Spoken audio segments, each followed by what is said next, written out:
Now, all through this qualifying session, we've had the headmaster standing behind us, checking us out, a man who must have very big feet, because we've had to try and fill his shoes. Mr. Murray Walker himself has been up here to keep an eye on us and make sure that we're doing this properly. Murray, wonderful to see you again.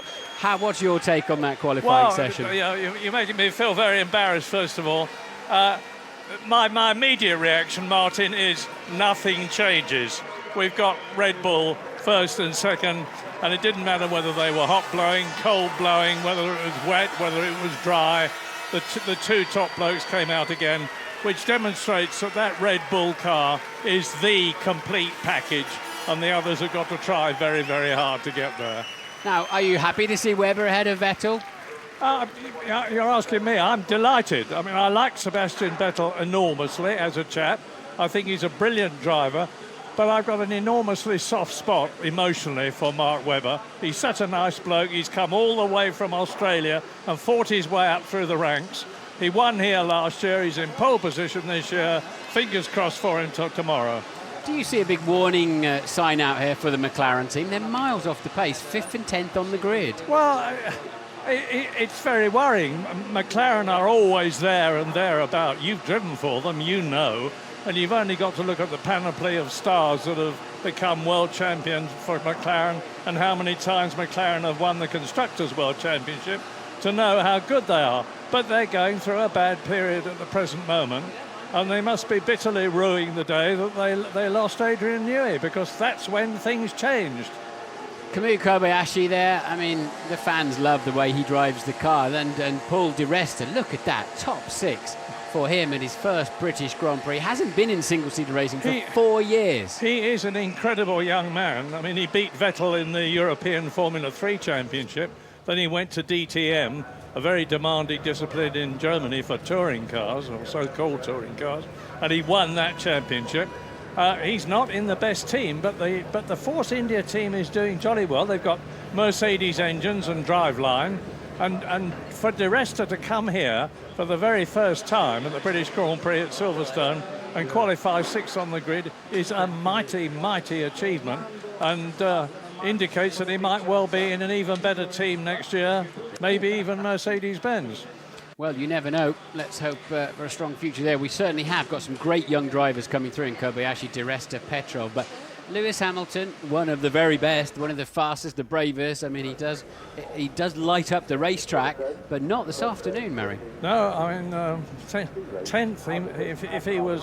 If he was despondent and depressed before, he's going to be even more despondent and depressed now. But Martin, unless I'm very much mistaken, Heikki Kovalainen for Team Lotus got into Q2 for the first time. Yeah, I think he might have crept in earlier on in the season, actually, because we have had a few topsy-turvy qualifying sessions. But let's look a little bit further down. Michael Schumacher, a man who's won here 3 times, 13th on the grid. Well, how do you see it, Martin? I mean, there's the only man on the right that seems to be able to potentially disrupt Red Bull, and he's got to get past either Webber or Vettel or both to do so. He's got a mighty hard furrow to plough. He has indeed, yes. Fernando Alonso. Kovalainen got through into Q2 in Spain as well. Good to see him up there again, and he's so enthusiastic. So Sebastian Vettel, then, you're absolutely right, Murray, he's still got it on the front. Every time he has a disappointing day, he still finishes second or gets second on the grid. What's your take on Pastor Maldonado? I mean, I was a bit lukewarm about him at the beginning of the season, the previous champion in P2, but he's come alive the last 2 or 3 races, and starting 7th here with the Cosworth engine, terrific. I agree with you. When I saw him in testing earlier on the year, I thought he looked a half a second behind the car at all times and a bit clumsy with it, but he's really getting on with it now. This is the pole position lap from Mark Webber. Of course, it happened very early on in the session with that sprinkling of rain, so at the time we wouldn't necessarily know that this would be pole. 3.3 mile track. This is the DRS zone for tomorrow afternoon's race. They'll be switching it off now as they go into that's Brooklyn. This is Luffield, and you take a very late apex there. You touch the inside of the corner very late, and then just let it go through Woodcote Corner, one of the finest pieces of racetrack anywhere in the world. And watch this. Fantastic. Go for it, Murray. Take us through Beckett's. Yeah. Well, Beckett's corner, tremendously fast complex out of Maggots, and when they clear Beckett's, just listen to that engine note as he goes through the gears. Mark Webber, and now it's going to be the long drag down to Stowe Corner, where there's been so much action in the past. And Mark Webber positioning the car down through the gears, on with the brakes hard, beautiful. Now down into the Vale and Club Corner and complete the lap. I'm still trying, Martin, to orient myself at this new Silverstone, because we're right down at the bottom of the circuit compared with last year. Absolutely, but luckily for Mark Webber, he's orientated himself very quickly indeed to this racetrack. So Webber then with a 1:30.399, not a spectacularly fast lap, but of course we know the track is pretty green, but fast enough to beat the rest of them. What do you think about Mark's psychological feelings at the present moment? I mean, he's been out-qualified time after time by Vettel. He's a grim, determined chap. I suspect he could see his chances slipping away. If there's been any bad luck in the Red Bull team this year, it's been almost invariably Mark Webber's. Now he's got on top again. That's a big fillip for him. It is, and I think he senses now he can beat Vettel. He's been getting on top of these Pirelli tyres as the year unfolds as well. And we know that Mark Webber really does excel in adversity. I think we saw him here last year, like, am I the number 2 driver? I'll show you who's number 2. And he went and won the race absolutely brilliantly. Murray, it's been wonderful to see you again and have a chat with you. Lovely. I think young Jake is ready to pick the show up down there.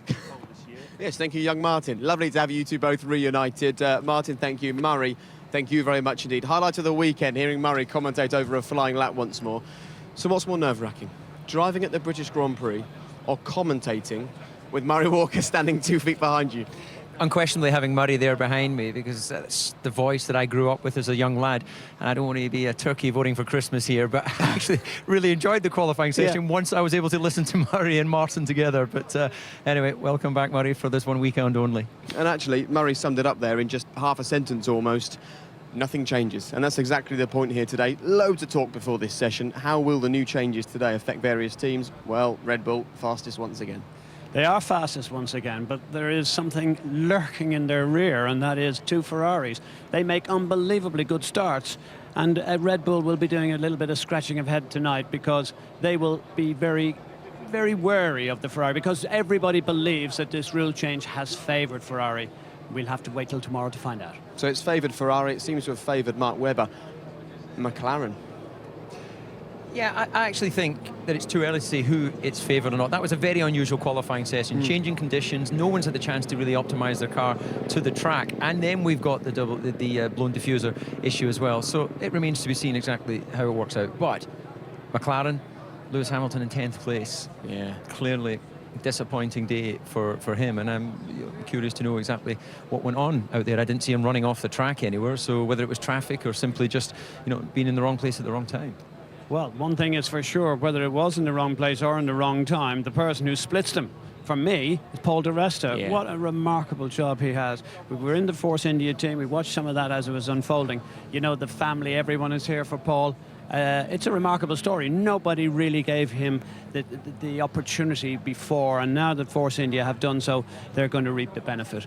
Good luck to all of them. Yeah, so it was good news and bad news for British motor racing on the track, with Paul di Resta 6th and Lewis Hamilton 10th. And actually, good news and bad news for you guys as well. The bad news, I'm afraid, is that because of the awful weather up in Scotland, the golf is delayed. The good news is we'll be staying with you a little bit longer until the top of the hour, so plenty of things to talk about, including Paul di Resta's stunning lap there. He starts 6th, and just to remind you, this is his rookie season in Formula One, the first time that he's qualified here in Formula One, and before today he'd only taken part in 3 races at this circuit, so it's a great performance from him, and here he is now. Paul, you're a man of sometimes few words. You normally look very serious over a race weekend, but even you can crack a smile at that. What was it like out there, 6th on the grid? No, I mean, this weekend's been tough. The unpredictable weather that's been going on here. Coming here to the British Grand Prix, having never done a race on the Grand Prix track, it's always going to be difficult. But, you know, I've grown in confidence in the car over this limited dry run we've had, and I think that was the progress. And any time we have been on track this weekend, dry or wet, we've been competitive. I was with your family in the Force India motorhome, and just so you know, obviously a little bit of rain came at the end of the session, which meant there were no faster times. The roar in there from your family when they saw the rain coming down. It's the first time that Scottish people have been delighted to see the rain, I think, over the weekend. But they were really happy. Yeah, I mean, I didn't know when they built Silverstone they were going to put a sprinkler system in as well. I'm sure Bernie will be happy. But it's worked for you. Yeah, it's definitely worked. I think worst case scenario there, we would have been 8th. We've done a very good lap. It's been close. But, you know, you've got to give a lot of credit to the team because they've came here with small upgrades and they've got that car working well. We saw you as you were interviewed earlier with David when he did that piece in the truck, which I thought I loved. And you pointed out his wonderful youthful looks on that pillar board where he'd won a couple of Grand. Can you do something like that? Could you really surprise us? Is the car still that little bit too far away? I think, you know, being realistic about it, that's a bit an unrealistic target. But, you know, our target coming here was to get into Q3. We did that. And we went out there in Q3 and did a very good lap, and that was the difference. You know, 1/10 was going to be the matter of qualifying 10th or probably 7th. We took the chance to run the tyres. Luckily enough, it's paid off. I did a very good lap. And tomorrow, I think, you know, a positive step would be some good points ahead of us. Many congratulations on that great qualifying performance at your first British Grand Prix.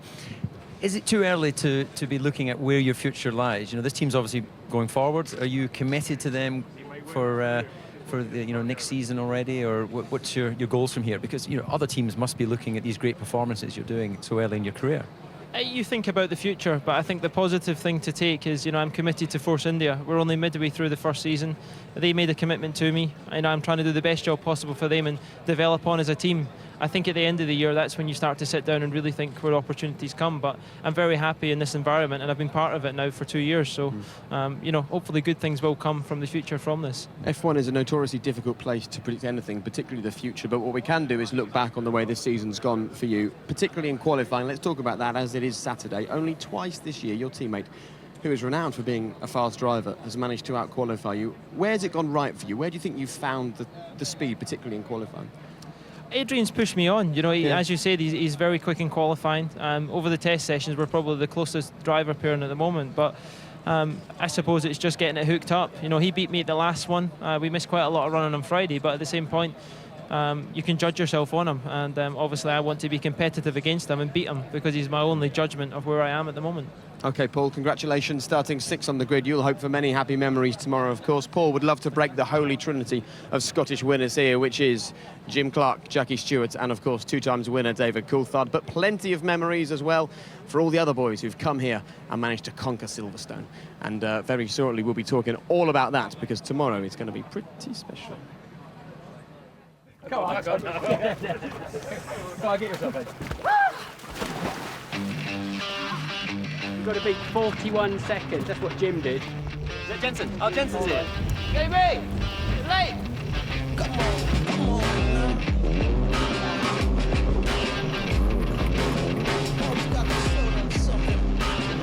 Look at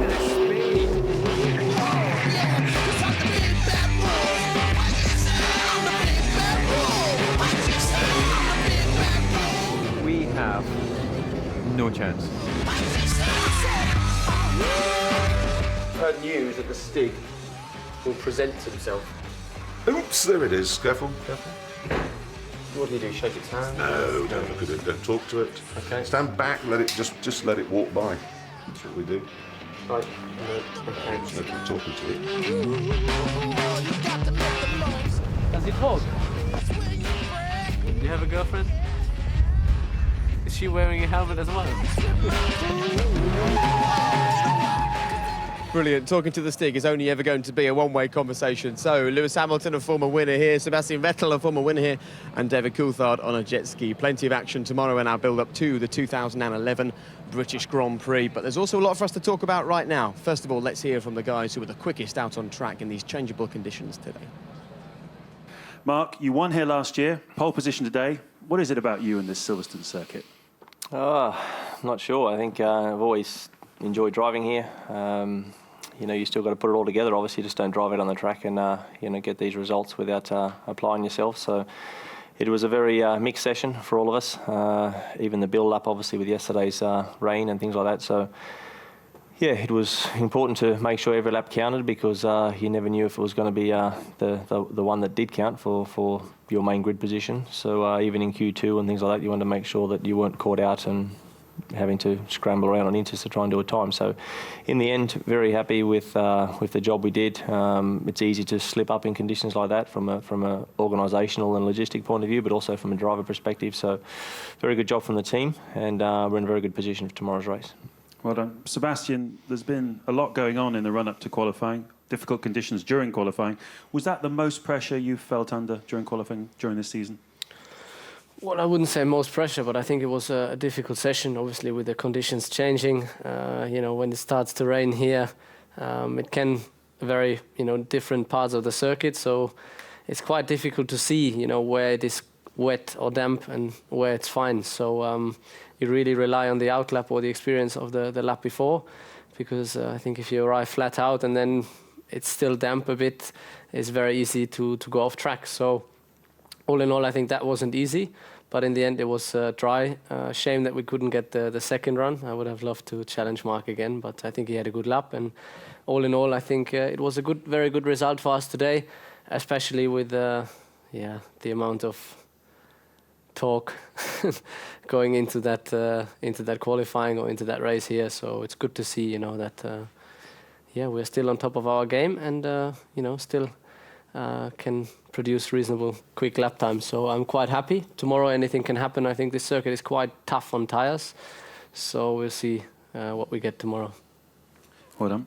Fernando, you were off the track in the first part of qualifying, really flirting with disaster, but you came through in the end to be only a 10th off the pole. You must be pleased with that. Yeah, very happy. I think it's the best qualifying in terms of gap to pole position of the year. We've been more or less average 1 second or 7/10 in the last couple of races, and being here in Silverstone in a circuit that normally is not our preferred in terms of layout and characteristic with these high speed corners, being 1/10 of the pole is good news for us. Obviously, all the new parts we brought here are working well, and pleased with the qualifying, but the job is tomorrow when the points are given. So hopefully in the race we can still perform well, being close to these guys, and put some pressure to be in the podium at the end. Back to you, Mark. How big a distraction has all the row over the blown diffusers been in the run-up to this qualifying session this weekend, and what are your prospects for the race tomorrow, do you think? Well, I think the team's handled it pretty well. Obviously, Seb and I just concentrate on the driving. Obviously, it gets very, very boring, but it's not new for our team. Obviously, adjustable front right rotor controllers, front wings, whatever, So it's every year we have a new thing to talk about. So this last few weeks it's been about this. So let's hope everyone can find a common ground. Obviously, it's incredibly boring also for the fans. I think they cannot understand 0.1% of what's going on. They have even for us, it's sometimes difficult. So, I mean, let us get on with the racing, keep the rules as simple as possible from the start of the year maybe, and go from there. But from my perspective tomorrow, I'm in great shape. We've prepared well and ready to challenge for the win for sure. And how much would Mark Webber love to pick up the win, just as he managed to do right here 12 months ago. So congratulations to Mark Webber. He's on pole, but right alongside his teammate Sebastian Vettel. Remember what happened the last time they started at the front together here? Just behind them, pushing them hard, Ferrari. They've really found some pace here, haven't they, this weekend? So congratulations to them. Jenson Button putting in a pretty good lap for 5th. We'll talk about McLaren in just a moment and what's happened to their pace. And Paul di Resta, we've heard from him already. Congratulations to him, the second highest qualifying British driver here today. Pastor Maldonado for Williams and Kamui Kobayashi. They'll both be pretty happy with their respective efforts to finish 7th and 8th today. And then there's Nico Rosberg in the Mercedes car. Wasn't he pushing to try and get a hot lap in towards the end there? But in the end, the rain came. It was just a bit of a struggle for him. And Lewis Hamilton starts 10th on the grid for this race. A very difficult weekend for him so far. So Adrian Sutil is 11th alongside Sergio Perez. A very disappointing day for Michael Schumacher. He's had 3 wins here in the past, but he starts 13th alongside Vitaly Petrov. And Michael's former teammate Rubens Barrichello will also be pretty fed up, out-qualified by his teammates, as was poor old Nick Heidfeld as well. Just behind them, we've got Heikki Kovalainen sitting 17th. Well done to him, getting into Q2, alongside Jaime Alguersuari, who slipped out in the first part of qualifying, along with his teammate Sebastian Buemi. And then towards the back, we've got Timo Glock Jarno Trulli is alongside Jerome D'Ambrosio. Then finishing off the back of the grid, Vitantonio Liuzzi, along with Daniel Ricciardo, who made his debut here as a Formula One driver and qualified 24th. So we'll talk about Daniel as well, actually, with David, because David's followed his career. He's been involved in helping Daniel to progress. But first, we must talk about McLaren. And what we're hearing, David, is that this new ruling about hot exhaust gases going into the rear diffuser has done something to that McLaren that really is not good for them. Well, I think we saw when we spoke with Martin Whitmarsh before qualifying, clearly he wasn't happy, not only about this being played out during a Grand Prix weekend, but the fact that the teams don't have a chance to optimise their cars before going out to qualifying. That's not satisfactory for any of the teams. And I presume we're going to have a chance to talk with Martin or a member of the team to find out. But it just doesn't seem to have enabled the drivers to have the confidence to push. You know, qualifying is normally somewhere where Lewis Hamilton excels, and that was a difficult qualifying session with changing conditions. But let's just listen to him through this turn 3 section. No, I know the conditions are not perfect, but that was a lot of oversteer on power, and then a lock-up into turn 4 before going through the kink onto the Wellington straight. And he's not even halfway into the lap, and he's already dropped time in that section. So I think the frustration levels in that cockpit would be growing all the way through the lap as he goes through Brooklands. Look at that power slide. It's almost like a rally car as he goes into the Luffield section and just fighting the car all the way around the lap. So, yeah, clearly big losses for the regulation change from McLaren. And, of course, Lewis has been driving around this circuit all weekend, David, trying to work out where this car can and can't brake and where he can push and where he can't. And then they totally changed the car just moments before qualifying starts. And it's like a fresh sheet of paper. You can't judge anything. That's right, and I don't want to step over the line here, but arguably it's dangerous to put a driver, or all of the drivers, in a situation where a regulation change puts them in a situation where they simply don't know the vehicle they're driving. What do you think on that, Eddie? I'm absolutely lost virtually for words. I think the cleverest person has said anything, Mark Webber, in that interview. He said it is nonsense, that people don't understand it, the engineers don't understand it, and he is a driver, he doesn't understand it. How on earth can you ask them to drive a car that they clearly don't know what they're being given?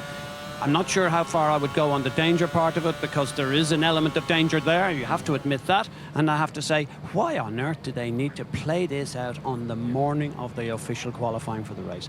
It leaves me dumbfounded. And that was Lewis Hamilton's fastest lap today, amazingly 2 seconds off the pace. Very quickly, before we hear from Lewis, do you almost feel sorry for McLaren here, Eddie? Because the last thing that anybody needed to do in Formula One was give Red Bull a bit of a toe up, because they were already flying, and it may have helped Ferrari to catch them, but it's clearly penalising other teams, and that's during a race weekend. That's on the morning of qualifying for their home Grand Prix. Well, I wouldn't single out any one team. Of course, Martin Whitmarsh was very clear about it. Some people, in fact, I thought earlier on in the commentary, thought maybe a small advantage to the Mercedes running teams.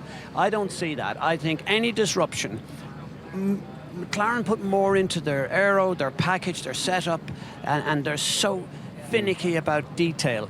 They will have been, in my view, the people who will have suffered the most, and today just endorsed that. OK, well, let's hear then from Lewis Hamilton after he climbed out of the car to start 10th on the grid. He spoke to Lee McKenzie. Lewis, a frustrating day, I would imagine, for you. The rain just came and went, and it was very difficult to work out. Yeah, I think not really too much to say. The fans here are fantastic, really fantastic, and the support we've had already from Thursday onwards has been magnificent. So I hope that tomorrow we can do something special for them, get some points at least. If we can rely on someone to come blasting through the field, it's normally you. From 10th tomorrow, how do you think you're set up? I think I've probably got a couple of people in front of me which I might be quicker than, but overtaking here is very difficult, of course, but we can still have an exciting race from there. But it's not a fantastic weekend, but I'm still quite happy because of the support we have here. Well, I think we have to take our hats off to Lewis Hamilton there, talking about the support, trying to keep a smile on his face, and obviously he's had some very difficult interviews after driving so far this year.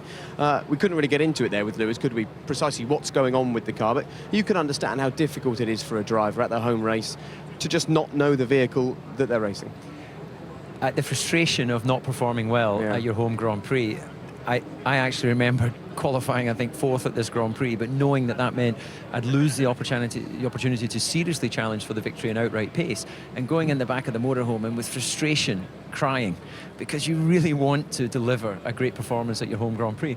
You know, hats off to Lewis there. He's clearly disappointed, but he's come out, he's faced the media. Lee is obviously one of a number of people he has to speak to at this point, and frustrations must be very, very high for him. Interestingly, we had Anthony Hamilton, his father, obviously beaming down at Force India because he manages Paul di Resta. So what about that for a sort of, you know, mixed match of emotions? For Anthony, yeah, absolutely. Well, professional emotions. I mean, Anthony Hamilton, for me, has devoted his next part of his life in the career path of Paul di Resta. And, you know, if you look and mirror image what he did for Lewis, you'd have to say, you know, good on Paul di Resta, he's in good hands. OK, well, it's starting to rain once again here. Storm clouds obviously appearing, not over at McLaren, but also over the sport. David Coulthard, very kind, thank you very much. So while we try and keep dry if we can, let's hear from Jenson Button, who starts 5th on the grid for this race. Remember, he's never been on the podium at his home Grand Prix. What can he do from 5th tomorrow, I wonder? Let's hear from him.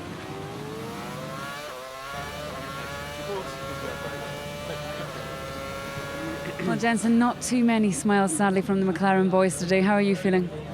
I think, I don't think the position's too bad, but the pace is, you know, and it wasn't a perfect lap. I didn't have a very good balance, but still, there was a couple of tenths, and I think that was about it. So I don't know where our pace has gone.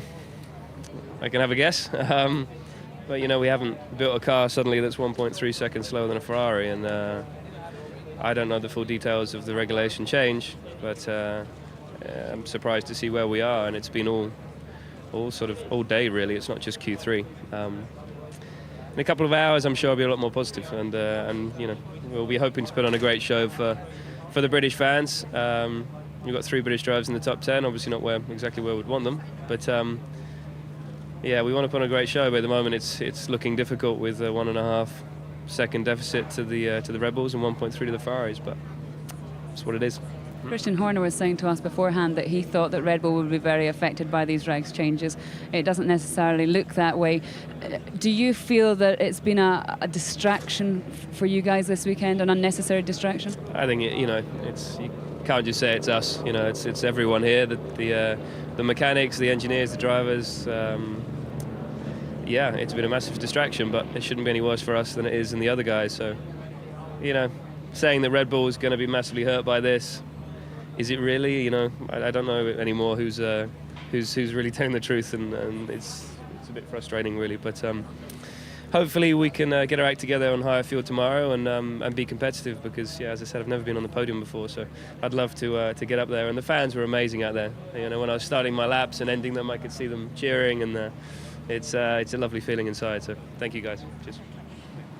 Very nice. There's no doubt the fans were hoping for a bit more from McLaren today. And Nigel Mansell has joined us, who is the FIA's driver representative on the stewards panel today. He just looked at me and said, good old British weather, which is exactly what it is. There's a large storm cloud right above us now. And Nigel, storm clouds brewing over Formula One is what we were discussing just a few moments ago. I know you can't talk specifics, as a wry grin appears on your face, but maybe you can tell us how involved the stewards have been in what's been going on today.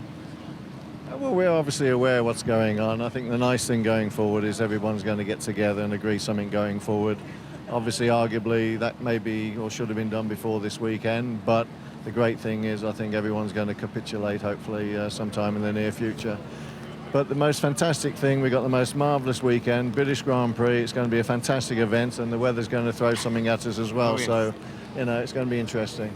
Well, Nigel, you seem pretty chilled about the controversy surrounding all of the changes. Is that because I've been ducking a lot. Okay, during your career, was there ever anything like this that you remember having absolutely. to field? I mean, we're actually discussing certain things which I can talk about, but when I drove for Colin, the late great Colin Chapman, we had a car come here at the British Grand Prix and it was disqualified before the race began, if you remember, the 88. So there's been other cars with all sorts of problems, but hopefully everything will get sorted out very quickly now. But, you know, we don't want to be critical of the people, either the FIA or the people, but nevertheless, you know, doing this the way it is unfolded, you as a driver now in the FIA, being one of the stewards, it's totally unsavoury. It's not fair on the public. Well, obviously, as we said earlier, we can't pass any comment. I think the main thing is no one realises the complexities of the whole thing that's going forward here. And, you know, so that will unravel and unfold, and people will realise just how incredible the situation is. I'll give you one specific thing, that obviously NASA has developed some incredible carbon fibre that can resist heat and all the rest of it.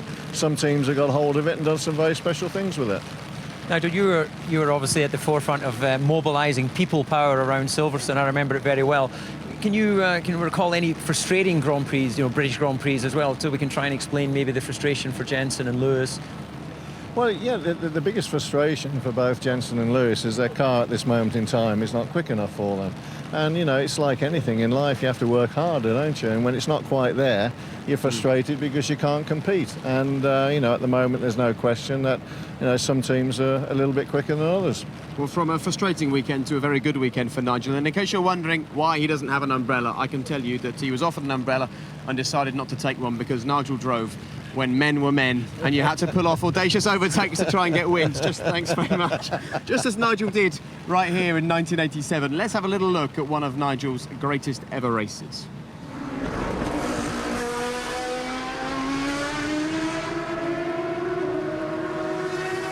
And now Nigel Mansell, winning the British Grand Prix for the second year in succession, can see the checkered flag. Out he goes. Mansell has won the British Grand Prix.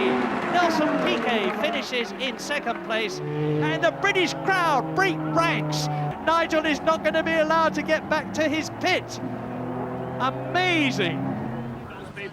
And in a classic Formula One driver's way, Nigel just said to me, you only showed the finish, you didn't show the brilliant overtake that I did to manage to win the race. And there he is, running out of fuel, having to get a lift back with all the fans crowding around him. Even in this kind of weather, that's enough to make you feel like you're being shined on. And rather interestingly, Nigel, a Ferrari umbrella has appeared behind you. You can never escape that team, you know. It should have been a Williams umbrella, shouldn't it? No, absolutely. But you just said Ferrari. Wasn't it marvellous? Alonso, he didn't have the most fantastic practice. He was bouncing all up and down the gravel within 1/10 of the Red Bulls. I mean, that was a fantastic effort here today. Surely you, the FIA and those people, you have circumvented the rules to give them disadvantage, Nigel. I have no idea what you're on about. No comment. But honestly, it's going to be a fabulous race. I really see a fabulous race tomorrow. OK, Nigel, thank you very much for joining us. And perhaps if it's an epic race, there's a lot for you to discuss. You can join us afterwards. Yeah, and absolutely. And Eddie, thanks for trying to be as controversial as ever. David, for being as professional as ever, and you being the most fantastic referee, so well done. Hey, it's exhausting when someone's got to do it, but nice to see you, and we wish you a great weekend. Thanks a lot, Nigel. Cheers, David. Thanks very much. I would, you have to shake my little finger. Thanks a lot. So Nigel there, seriously impressed today by Fernando Alonso. Let's have a little look at Fernando Alonso then. And of course, yes, it's true, Ferrari have done brilliantly here. I suppose the issue for people, though, is that they've been helped by the fact that we found ourselves in a situation we don't want to be in. But even so, let's ride on board with Fernando Alonso. David, give us your thoughts as you see him flying around here. Yeah, his commitment is unquestioned.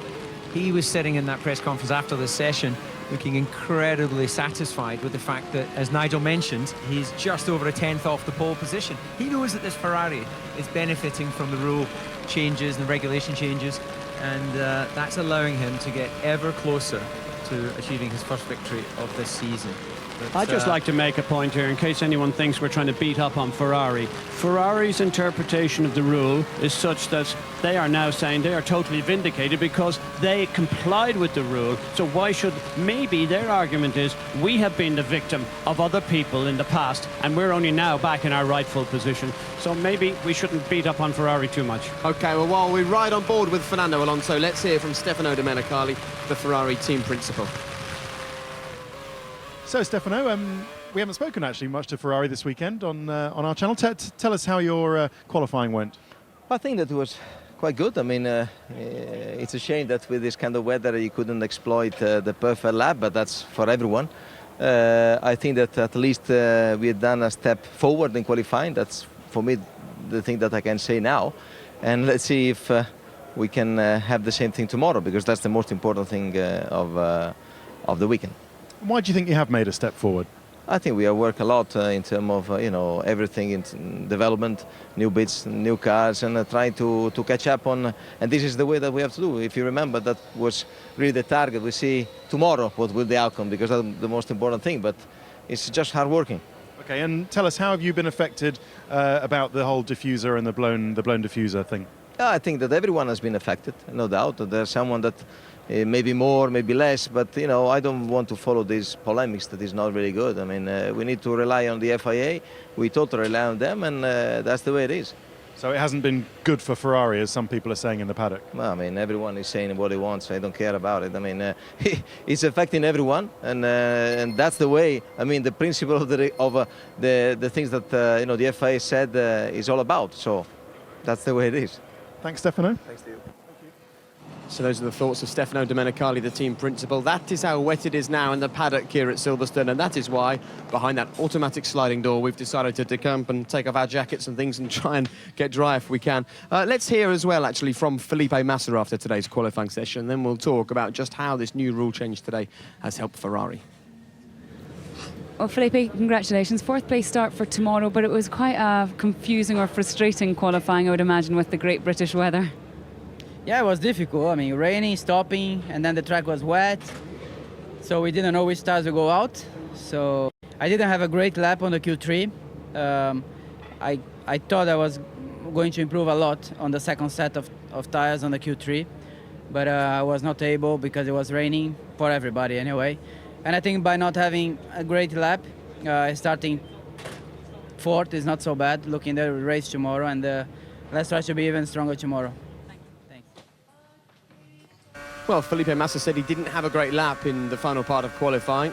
Talk us through it, David, because he should be pretty happy, I guess, with fourth on the grid, but behind his teammate once again, I suppose. Yeah, he's close, but the frustration is you could hear him as he went through Copse Corner there, that he just had that hesitation through the apex and using plenty of curb through the middle of Beckett's, but again, a bit of hesitation as he gets full power and down onto Hangar Straight.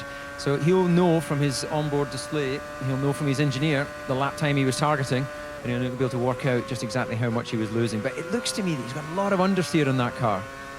He could be a real dark horse here, David, for tomorrow's race, because if you recall in Q2, he was absolutely there. He seems to have adapted. He's embraced these rule changes, and I think he's having a little form of a rebirth, so to speak, here. Let's hope for his sake that he does have a real good race here tomorrow. Now, obviously, Nigel couldn't tell us too much about what's been discussed in the FIA stewards room, but he knows exactly what's been going on and why here this weekend. Based on what you both know about the sport, and as you've said on many occasions, David, you've been through situations like this where people are talking about the legality of cars and parts and things. Eddie, I'm sure you've been rather involved in that kind of thing as well. Just explain what you think might happen next. We've heard the story from McLaren and Ferrari. Where will this go?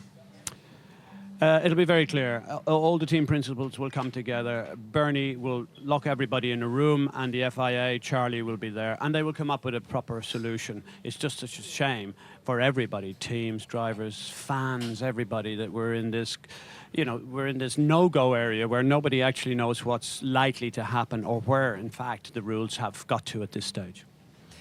Yeah, I've got to agree with that. This needs to be sorted out, because the last thing the FIA need is any team going into this Grand Prix tomorrow with the possibility to protest afterwards. And of course, the teams would have to do that if they felt they're being disadvantaged in some way. So tonight, they've got to thrash this out and have some clear rules going forward. OK, you think they need to get the rules clear before tomorrow? There could be changes to the cars? Absolutely, because otherwise they can protest the result.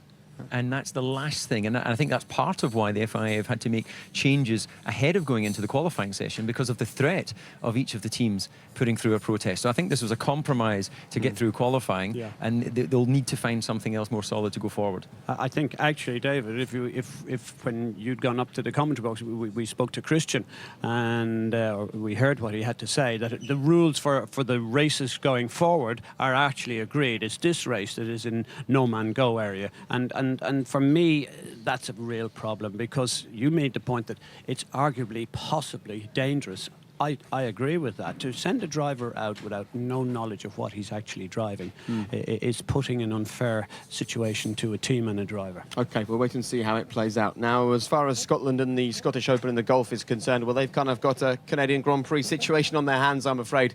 The weather's too bad. They can't sadly run around behind the safety car for a bit, so instead there's no play today, so the golf will be happening tomorrow. However, we are staying on air until the top of the hour, which will be fantastic. So let's ride on board then with Michael Schumacher and reward all of you golf fans who can't see much action today.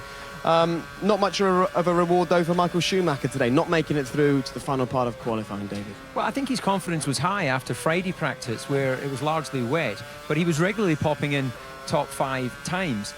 Clearly the car has reasonable pace around here, but I think I made the point in commentary that he's actually only 2/10 away from the 5th position time in that particular Q2 section. So it would only have taken a little better run on this lap. You know, there's no big obvious signs of mistakes here as he comes through club corner.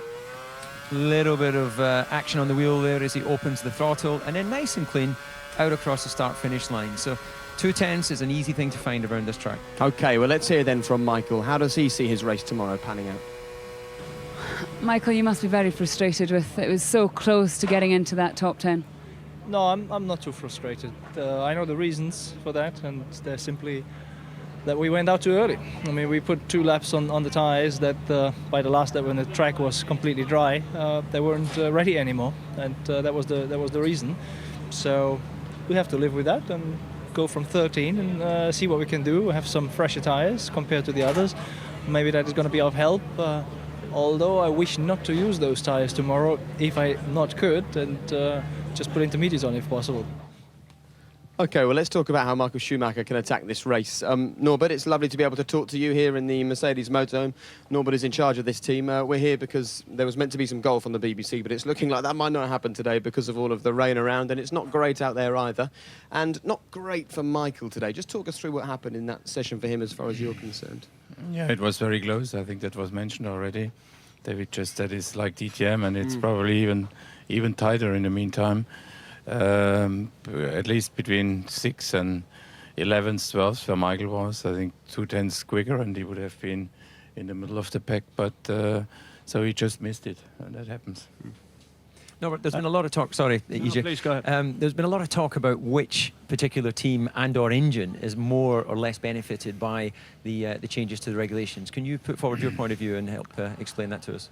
Well, I think there are a lot of noises and a lot of lobbying going on, but at the end of the day, look at the grid today, it did not change a lot, and if you look at the gaps, it did not change a lot.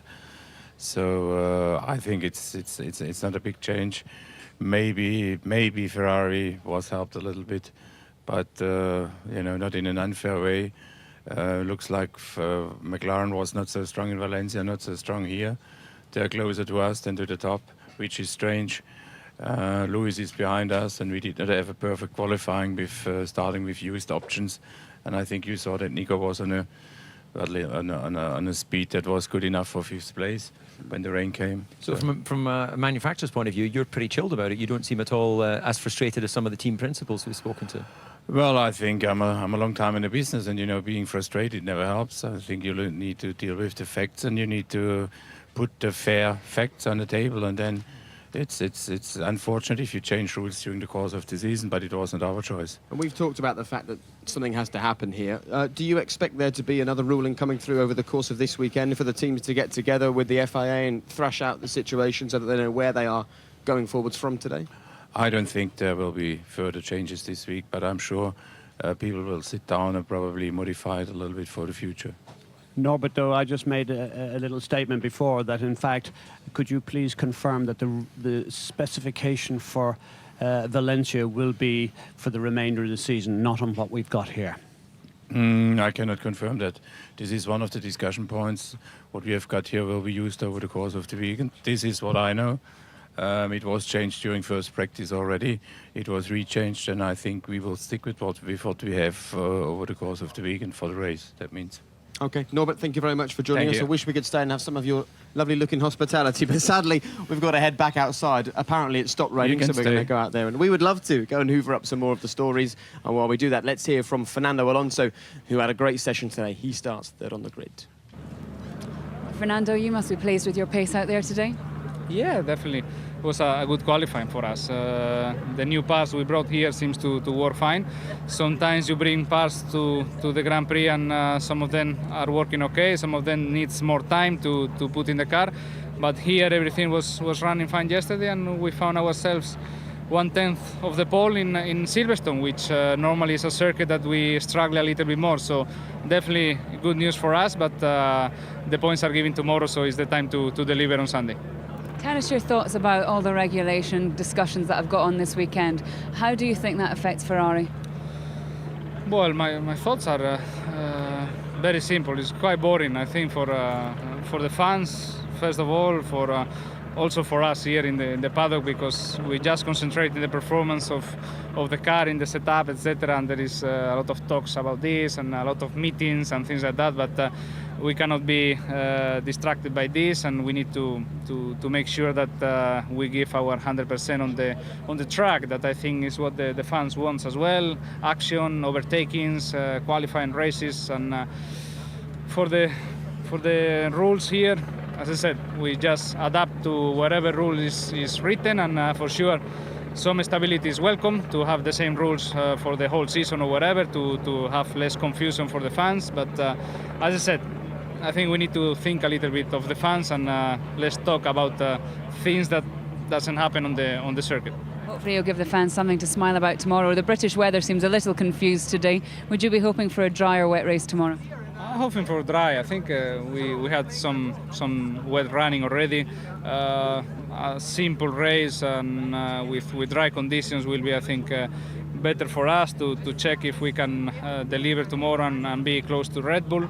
And also for the fans. I think they've been already 2 days wet on the grandstand and in the camping out the circuit, sleeping in the wet grass. So hopefully tomorrow is a sunny day and a good show for everybody.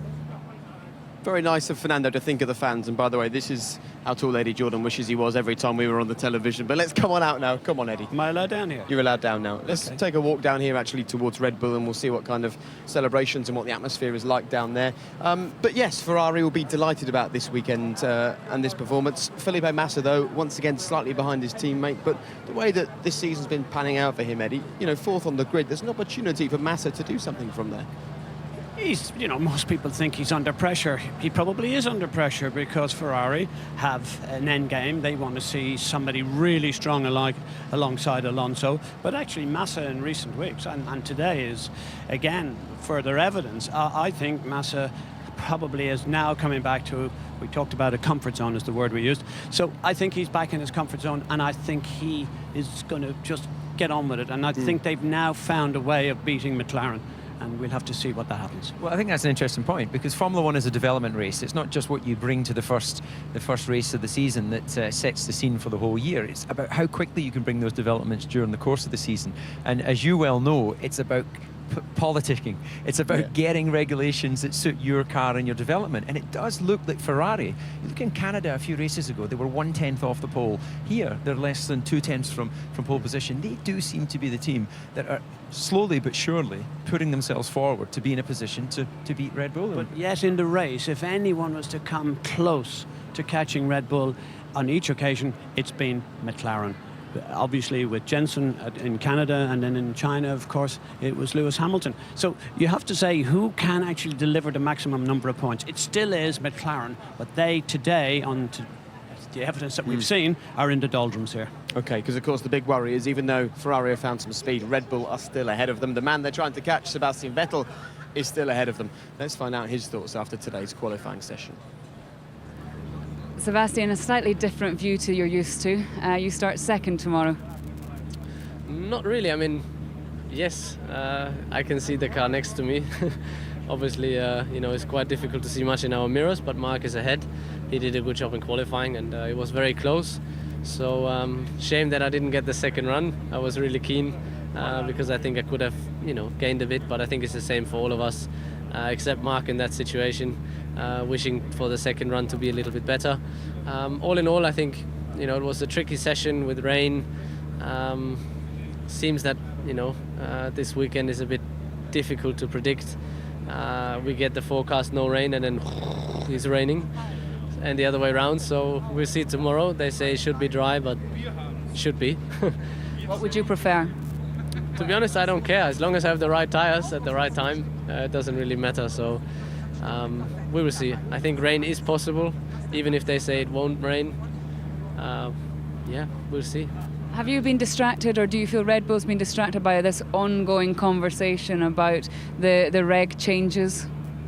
Or do you feel the car's been affected? Well, I think I haven't, I tried not to get affected because it's not my business in the end of the day, and I can't change it, I can't go up to the FIA and say, look, this is what we like, this is what we want to have, this is what you should do.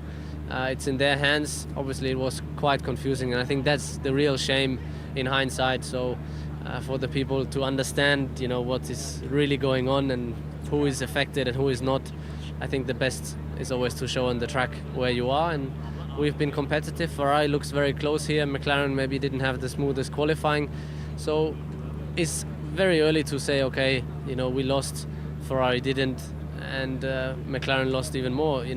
We'll see tomorrow. I think all of these teams I mentioned, we will be competitive tomorrow, and then tires will be playing a much bigger role, I think, than some exhausts. Well, we'll see, won't we? We'll find out whether it's wet tomorrow and what effect that has on the race and the way things play out with tyres, etc. So Sebastian Vettel, all he's thinking about is how he can take second on the grid tomorrow to the win. But in terms of the bigger news of the sport, well, Ted Kravitz, who's always there probing, asking the right kinds of questions, has spoken to Martin Whitmarsh, and the news that we think that we've got from the teams is that despite all the changes this weekend, altering things, slowing down some teams, speeding up others, going into meetings minutes before qualifying, issuing new FIA directives, after this weekend, the sport will revert back to exactly the same spec that we saw in Valencia, which basically means all of this was a load of bluff and bluster and hot air for one race only. It's unbelievable. Shocking. Don't want to say I told you so, but I mean, I had a little bit of inside information. But what has happened today has brought unnecessary attention to what the brilliant work that the FIA do, because this looks shambolic, doesn't it, really? And they don't want that, and nobody wants it. So it's the right thing to do to go back to where we are for the remainder of the season, because traditionally that was always the way. You cannot make rule changes in the middle of the season unless they're for safety reasons. This is clearly not safety. It's also confusing. Yeah. I don't think I've got my head completely round who's the biggest winner and loser. So it does seem completely sensible to allow everyone to go down the path that they've already spent the last year and a half developing until the end of the year. And a bit like the F-duct, a bit like other things we've seen that have come into Formula One, it gets outlawed at the end of the season, allowing everyone to not waste all the money that they've spent on development. OK, well, let's make our way into Red Bull now. This is good fun, by the way. If there was golf on every weekend that was rained off, we could talk for hours about Formula One on BBC One. And this is kind of a slight single-file kind of job coming up here. And this is all of the teams obviously have their big motorhomes when we're in Europe. One of the biggest belongs to Red Bull, and we're just going to have a little look in. I don't think that they know that we're coming, so we're just going to see what the atmosphere is like and what's going on in here, and see who we can find as well. Now, this is where the drivers and the team's principals spend most of their weekend, and if we take a look over there, we can see Christian Horner sitting around a table. He's actually chatting to his wife and a few friends, as opposed to anybody more important than that, David. Maybe that's the way to get things resolved. Speak to the family, and they'll help you out. Do you think we need to have a word with Christian? Well, do you want to go over and have a word? Do you think will we bring him over? Why don't you go and see if he'll chat to you, Ed?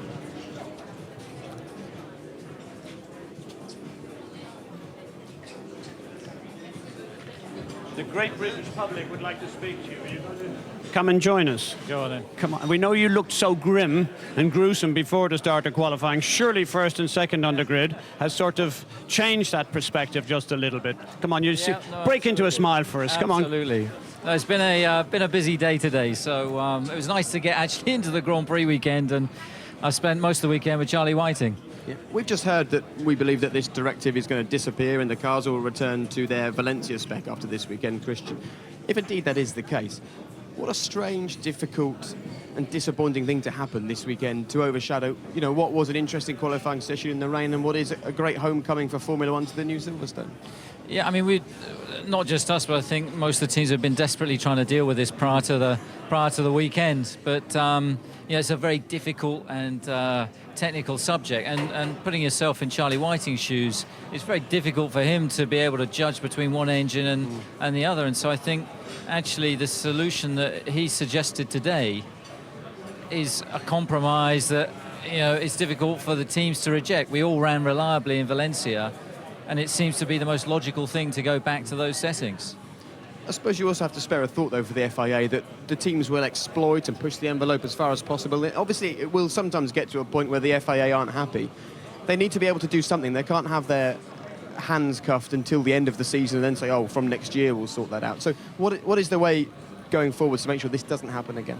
I think clear regulations. I think the biggest problem with this is effectively you're looking at a rule change mid-season. Now, when you design your car at the beginning of the year, you enter the championship under a set of technical regulations, and I think they've managed to get themselves into a little bit of a pickle over this because it's such a complicated subject. And I think with where the exhausts are on these cars, it has a huge knock-on effect. And effectively, we're running here in a mode that isn't optimized to our gear shift strategy, to our reliability, and obviously the additional benefits that you see from the exhaust blowing. So we've accepted that for this weekend on the basis that it will be addressed, in time for Nürburgring. Okay, well, that's the rather disappointing and very technical aspect of this weekend. The good news about this weekend, and the reason why Christian will smile when I say this, and the reason why that there is a buzz in here, is because Mark Webber is on pole position for this race, and we can hear from him right now.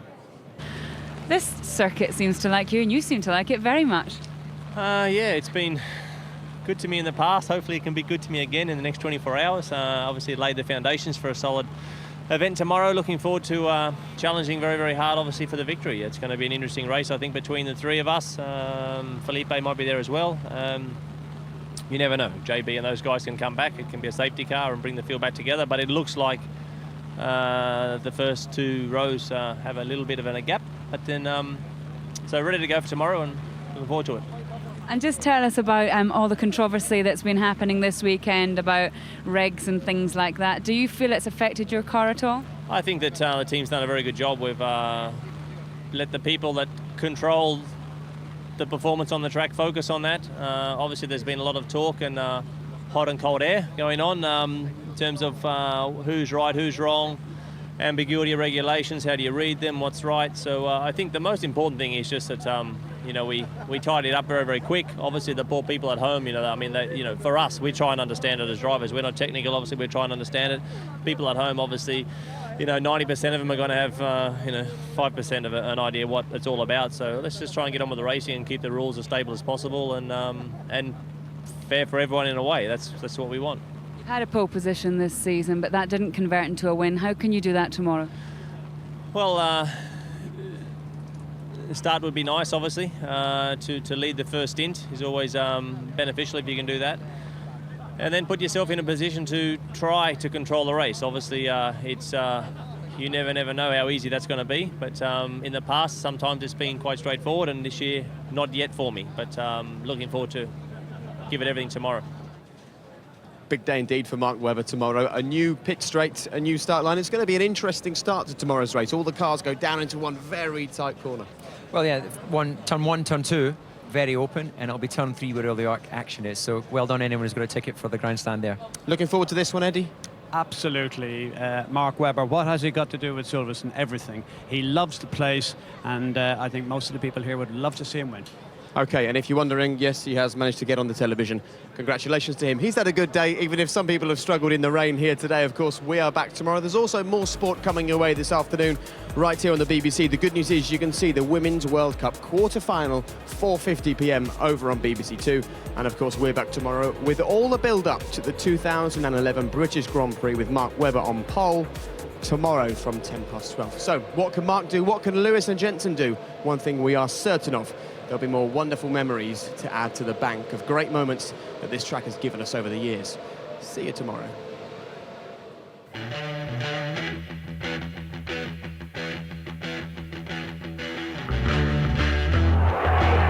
Britain's first Grand Prix for many years is an overwhelming success. I'm gonna give you my love.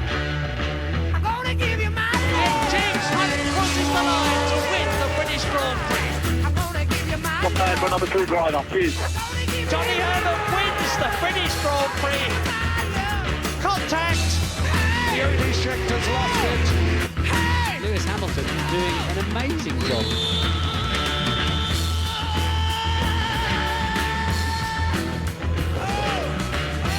Coulthard from Twynham, Scotland, wins the British Grand Prix for McLaren.